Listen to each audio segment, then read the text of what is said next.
What's up, everyone? Back for another beer review, and today is Wednesday, which of course means it's time for another Western New York Wednesday here on the channel. And the beer I'm reviewing today once again comes from the Genesee Brewing Company, and they are out of Rochester, New York, and this is their Black Cherry Vanilla Kellerbier. So this is a German-style Kellerbier that is brewed with natural black cherry and vanilla flavors. On the side of the label, it also says malt beverage with natural flavors. It comes in at 4.5% alcohol by volume, 15 IBUs at the time of review. This can is just over 2 weeks old. So what I have here is the newest seasonal release from Genesee, and it's a Black Cherry Vanilla Kellerbier. A few years ago, they released a cran orange Kellerbier, which was essentially a cranberry and orange Kellerbier, and it was quite delicious. If you have ever had a cranberry orange muffin, it kind of tasted like that, but in Kellerbier form. So they decided to bring this one out, a new variant, and use black cherry and vanilla. Now, I would never think to use both of those flavors in a Kellerbier. I think the cranberry and orange makes more sense, but I'm here for it. I'm down to try anything, and Genesee's specialty lineup and their seasonals usually pretty fun at the very least, if not a lot of times quite delicious. So we're gonna crack this one open, get it into the glass, and see what we got going on here. So yeah, anyway, we're gonna use the Genesee cream ale glass because why the hell not? Let's give this a nice pour. So pouring out like you'd expect a Kellerbier to pour out. I'm going to try to fit it all into the glass here. And I have succeeded. It's a beauty pour, very carbonated. A little bit of a cheat there. Wow. Okay, so basically Kellerbier is like an unfiltered lager. And more or less, that's what that looks like. It has, that yellow straw kind of color, but it's very cloudy, murky. I mean, you can see the shadow of my hand, but you can't make out anything past that. Has just over a finger of a beautiful bright white, somewhat creamy, somewhat soap sudsy looking head. Hold it up to the light. That looks absolutely gorgeous. Lots of carbonation. I think this has the etching at the bottom. The nucleation promotes carbonation. We got it in the hashtag almost proper glassware, but not quite. It's Genesee cream ale glass, not a Jenny specialty or brew house glass. So, but honestly, that just, like I said, it looks like an absolutely fantastic Kellerbier. Let's get a nose. It smells like cherry vanilla. Okay, so as somebody who thoroughly enjoys Dr. Pepper, I drink a decent amount of zero sugar Dr. Pepper at this point. I've also had like the diet cherry Dr. Pepper. I don't know if they've ever had a cherry vanilla Dr. Pepper that was diet or zero sugar. I'm pretty sure I had the regular though. This smells like base Dr. Pepper with a little bit more oomph to the cherry and vanilla. That's kind of what it smells like. And you might be sitting there going, isn't that a Kellerbier and a beer? Yeah, it is. But it definitely smells to me like a Dr. Pepper or even like a black cherry soda pop. Yeah, it's cherry and vanilla, but it doesn't smell like, I know it's natural flavors, but it smells really nice. It smells like you would get, in some kind of soda pop. It has that cherry vanilla kind of vibe. Maybe a slight like undertone of like a breadiness. I'm not gonna sit here and bullshit you and tell you I can get a lot of the beer properties because that black cherry vanilla characteristic is kind of just dominating the nose. But if we just stripped it away and I said, okay, I'm just reviewing a beverage of some sort. Does it smell good? It smells fucking amazing. But again, I like Dr. Pepper. I like black cherry soda pop. So the nose to me is very inviting, although it doesn't really smell beer-esque outside of that like bready kind of like just grainy sensation in the nose, or aroma, I should say. Not really getting anything else. Let's get into it. Cheers, or should I say prost? Probably not. Cheers.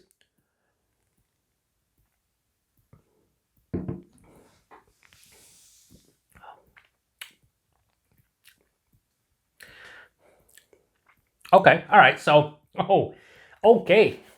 This is interesting because when I first took that sip and it was going through the palate, I'm sitting here process, I'm like, dude, this fucking tastes like Dr. Pepper. This tastes like either a Dr. Pepper, or if you didn't want to go to that extreme with 23 different flavors, if you wanted to go to just like, again, a black cherry or even like a cherry soda pop of some sort, that's kind of what this tastes like. However, the last third of the palate is where the beer properties come in. The Kellerbier actually shines. And it's very rare that I get like something like this where like the natural flavors or the adjuncts hit me first and then like the beer properties hit me on the back of the palate, but it just happened. We'll do a sip, body, mouthfeel.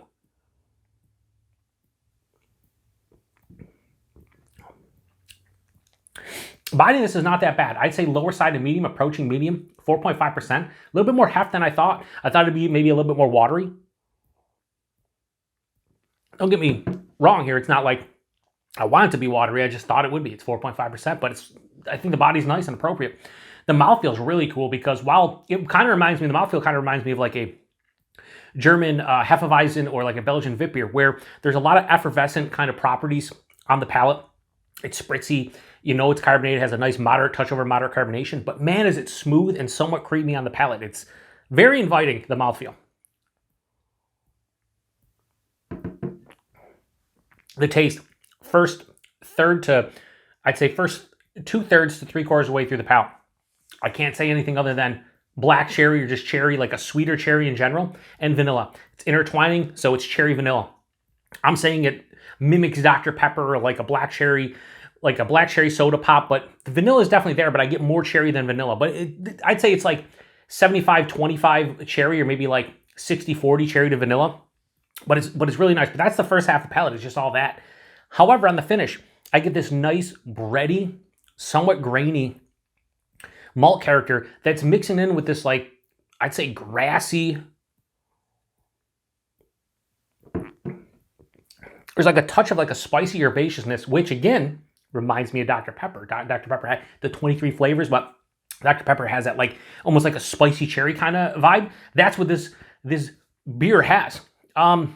This is gonna be wild because when I score it, I always score everything on personal preference. If I do it to style, I usually give a style rating and a preference rating, and that's definitely happening today because this is a mindfuck of a beer in a great way. It finishes pretty dry. This has like a almost full-on dry kind of finish. Not really bitter at all if you're somebody who's like afraid of bitter beers or doesn't like them. Very mild bitterness, really just like a Scotia bitterness. It's more dry than anything. I was afraid this was going to be way too sweet. While it does have a nice sweetness to it, again, that dryness really helps balance it out. 4.5% you can't tell, and I wouldn't think you could. All right. Well, here's the moment of truth in terms of what I'm going to rate this one.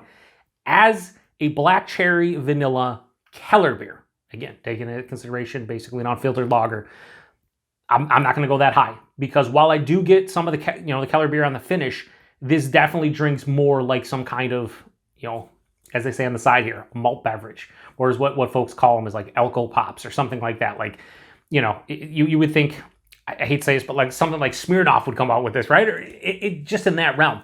So the Black Cherry Vanilla Kellerbier from Genesee, stylistically, I would give this like at best a 3.5, and probably honestly like a 3.3 or 3.4.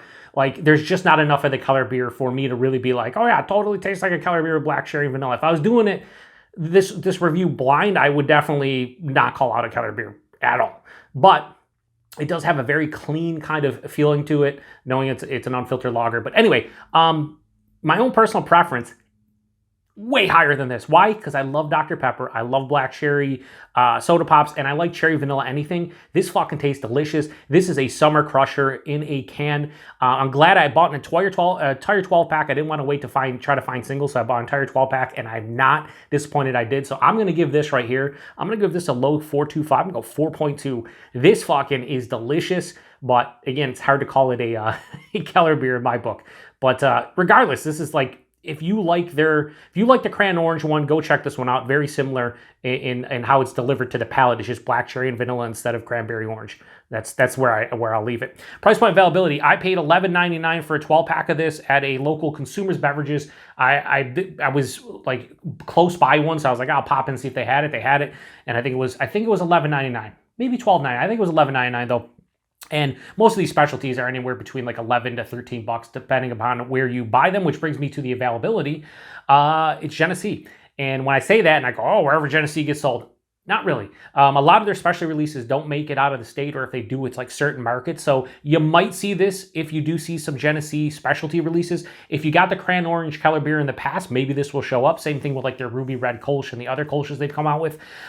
This is up there with the cranberry orange. Like, they're two completely different beers because cran orange is a way different flavor, obviously, than black cherry vanilla. But being such a cherry vanilla lover, and again, this is kind of reminiscent of Dr. Pepper, like this is great. 4.5%. I can't imagine the calories are crazy on this, probably lower than the aforementioned soda pop. If you get a regular one, not the zero sugar. So yeah, this is a nice crusher. This is like a good warm weather, by the pool, barbecue, going to the beach, whatever. You could definitely crush a ton of these. And I think it's good for the upcoming, hopefully warmer weather. It's actually really nice while I'm reviewing this. Right now, I think it's like 75 out. It's been like in the mid 70s for the last 3 or 4 days, which is awesome. But as we head into like September, October, this would be a great beer to pick up and enjoy. So if you've had this one before, post in the comment section. Let me know what you thought about. How does this compare to the cran orange? I think the cran orange is more drinkable from an aspect that I think I would get sick of this flavor more so than the cran orange. However, I think they're both like equally as good. Maybe the cran orange gets a smidge better rating in my mind. I don't remember what I rated. I think I rated it maybe in the 4.25 range. Maybe it was a little bit lower. All I know is this is delicious. You like Dr. Pepper, seek this one out, especially if you like beer. All right, I'm back, and I thought about this after I turned off the camera. One thing that I really didn't plan on talking about it, but then I realized that after I turned off the camera, the black cherry, a lot of people get medicinal cherry in the beers. So I want to make this clear for me, myself personally, I'm not getting any medicinal notes in this. If you are somebody who gets medicinal notes with cherry in beer, you might get it in this, because I usually don't. So that's one thing I wanted to mention. So if you're somebody who's like hesitant to pick this one up because of the medicinal note, I did not pick up on it, but that doesn't mean you're going to, but I did want to mention it. So we're going to actually take off now for real. Cheers, pros, cheers.